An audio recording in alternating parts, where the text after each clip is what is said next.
This is a true story. I've changed the names and some of the details to protect the innocent.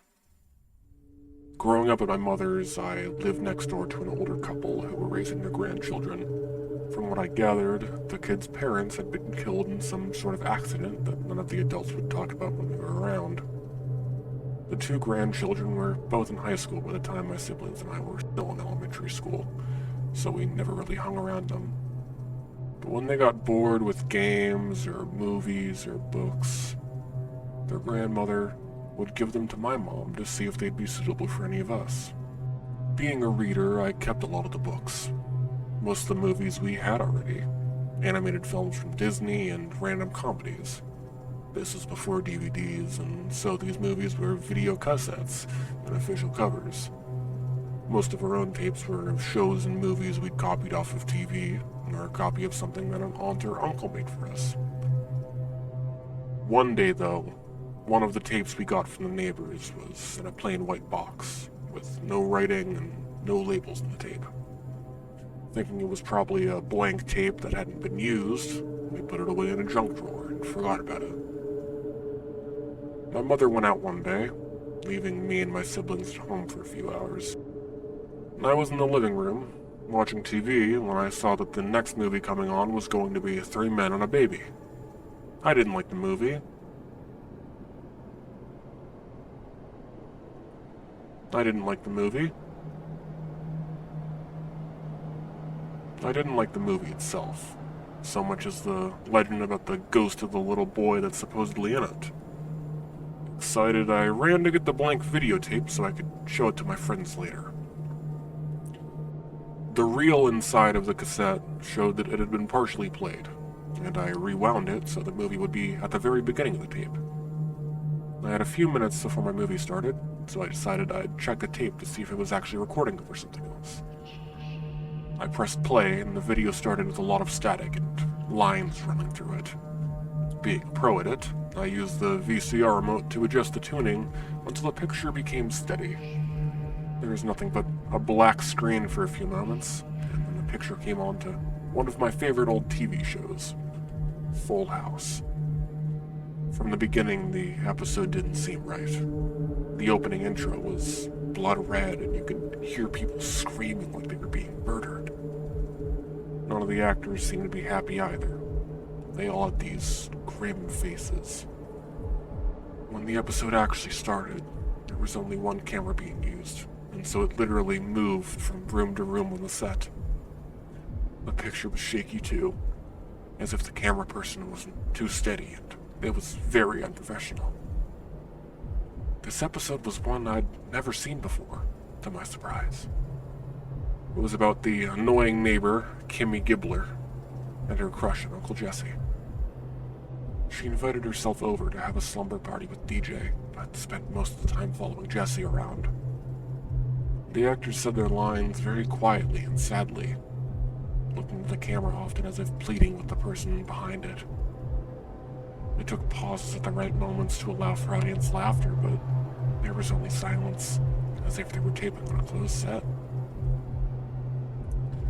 In one part, little girl Michelle had delivered a joke about the pizza they were eating. She paused for laughter that never came, then looked right into the camera and said, "I want to go home. Please." Now the entire family was in the Tanner family's living room.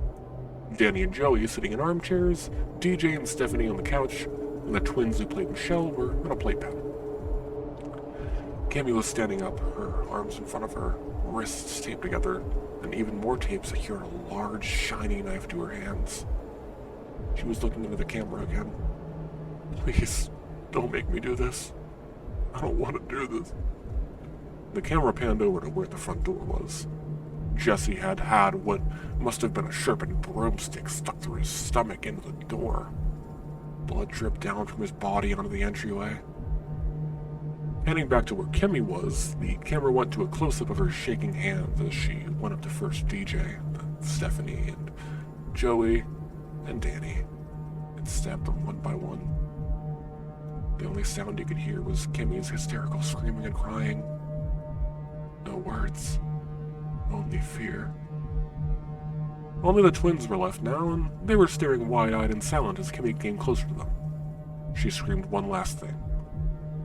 "Why did you make me do this?" Awkwardly, twisting her hands around them, she shoved the knife into her own stomach and collapsed on the floor. The tape went to black, and then to static. Feeling sick, I pressed the fast-forward button, wanting to see if that was the end. It must have been a joke or a prank of some sort. Maybe a scary Halloween episode that they decided not to air. Grateful that there was nothing else in the tape, and that my siblings hadn't seen it, I took it out of the VHS and hid it in my bedroom. Later that night, when only my mother was awake, I brought it out and gave it to her. "This is something you gave us from," I said, and began to cry. "I don't like it. Please tell me it's not real." I wasn't the kind of kid who scared easily, so my mother was shocked to see me like that. "Of course movies aren't real, sweetheart." She went into the other room to see what was on the tape. She was only gone for a minute and returned with a sickened expression on her face. "It's his," she said cryptically, breaking the video cassette open and yanking at the actual tape as I stared. She went outside with the cassette to burn it, as I later realized. My mom had me sit on the couch and gently told me the story about the videotape. The man responsible had been our neighbor's son, their grandchildren's father, and had worked as a TV writer and cameraman for a long time.